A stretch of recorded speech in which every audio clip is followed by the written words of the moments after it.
आज बरेचसे सोशल मीडियावर मी बघतो ज्यांच्याकडे 50 गाय आहे ते 10 गाय एकटी खरेदी करतात. अहो त्यांना सवय आहे, त्यांना इन्कम सोर्स आहे, त्यांच्याकडे एवढी माणसं कामाला आहे.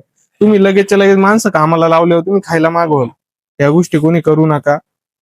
ज्याला नवीन ह्या दूध व्यवसायात उतरायचंय त्यांनी पूर्ण नियोजन करून चाऱ्याचं नियोजन, चारा हा घरचाच पाहिजे. नवीन दूध व्यवसाय उतरताय तर चारा पहिला करा, त्यानंतर तुम्ही दूध व्यवसायात या. मग घेऊ मुरगासाच्या बॅगा, मका घेऊन करू मुरगास, दूध व्यवसाय परवडणार नाही.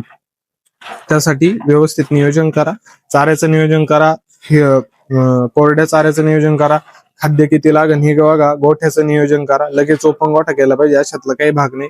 छोटा पत्र्याची शेड वगैरे करा, तिथेही चांगल्या गाया राहता वगैरे, काही प्रॉब्लेम नाही. पण हळूहळू तुम्ही अपग्रेड होत चला. लगेच 10 गाया आणून सगळे आपले पैसे संपून दूध व्यवसाय करण्याच्या स्वप्न बघून लगेच स्वप्न धुळीला मिळवू नका. हळूहळू करा, सगळं व्यवस्थित होईल. तुम्हाला जर काही अडचणी आल्या तुम्ही मला कॉन्टॅक्ट करा.